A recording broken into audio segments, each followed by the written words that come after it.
ketika kembali kepada Allah Subhanahu wa taala. Masya Allah, kita adalah orang-orang yang insya Allah dipilih oleh Allah, diberi hidayah oleh Allah Subhanahu wa taala untuk masuk ke dalam surganya Allah, menjadi orang-orang yang bersih. Dan anak juga sering mengatakan pada teman-teman, mengajak teman-teman selalu menjaga wudhu. Dimanapun kapanpun kita selalu dalam keadaan bersih, berwudhu, dan lisannya selalu basah dengan zikir beristighfar.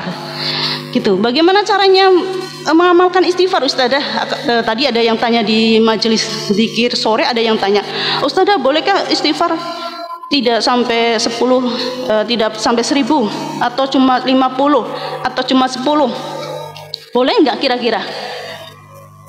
Boleh saja, tapi kita diberi oleh Allah Subhanahu wa taala satu hari itu 24 jam. 24 jam Allah berikan kepada kita waktu. Kenapa tidak digunakan untuk membasahi lisan kita dengan istighfar agar Allah gugurkan dosa-dosa kita? Kenapa? Kenapa kita perhitungan kepada Allah hanya 50, Ustazah mampunya? Kenapa? Bukan jadi miskin ketika orang bersedekah. Allah menambahkan nikmatnya. Allah memberikan ganti 700 kali lipat. Ana sering menyampaikan bahwa orang yang bersedekah di jalannya Allah, Allah gantikan 700 kali lipat. Surat Al-Baqarah ayat 261. Gitu. Kemudian apa, Ustazah? Itu tadi lisannya selalu basah dengan zikir istighfar. Kemudian ba'da isya baca Qur'annya. Kalau teman-teman sibuk dengan bekerja, baca istighfar, baca Qur'annya setelah isya tidak masalah. Ikuti majelis zikir istighfar sambil sambung doa dan bertanya.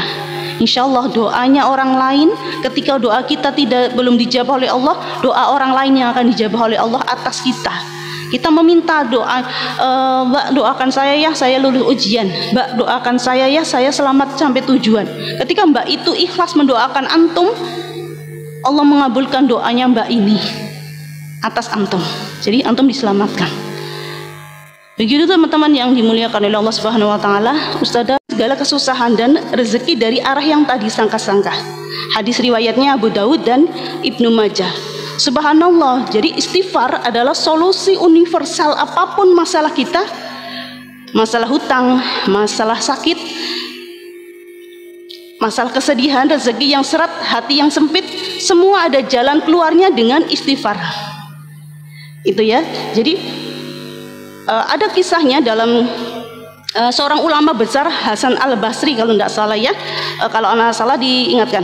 Hasan Al-Basri rahimahullah itu pernah didatangi orang-orang yang mengeluh dengan berbagai masalah. Dengan berbagai masalah hidup datang ke ulama besar tersebut. Ada yang miskin, ada yang lahannya kering, ada yang tidak punya anak, kemudian ada yang rezekinya seret. Kesemuanya dijawab oleh Hasan Al-Basri. Diberikan satu jawaban. Apa itu jawabannya? Perbanyaklah istighfar. Hanya itu jawabannya. Kemudian orang bertanya lagi, mengapa engkau hadir? Afan, anak tidak bisa nengok-nengok karena anak di jamaah yang di depan gitu ya.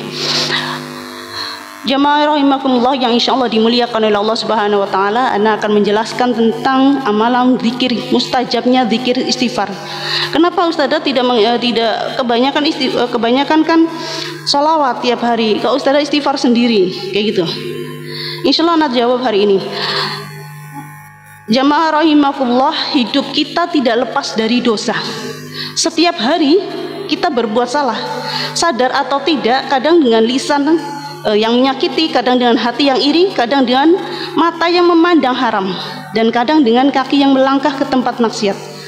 Kalau dosa itu menumpuk, hati kita pasti menjadi keras, rezekinya terasa sempit, dan hidupnya jadi penuh kegelisahan.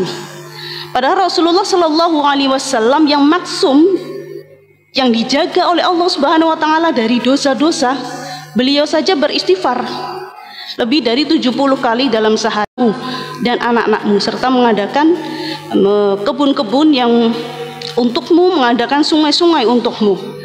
Perhatikan teman-teman yang dirahmati Allah, bahwa dengan hadis yang Allah berikan, dengan firman yang Allah telah sampaikan dalam surat An-Nuh ayat 10-12 bahwa Allah mengadakan sumur-sumur memperbanyak harta dan anak-anakmu.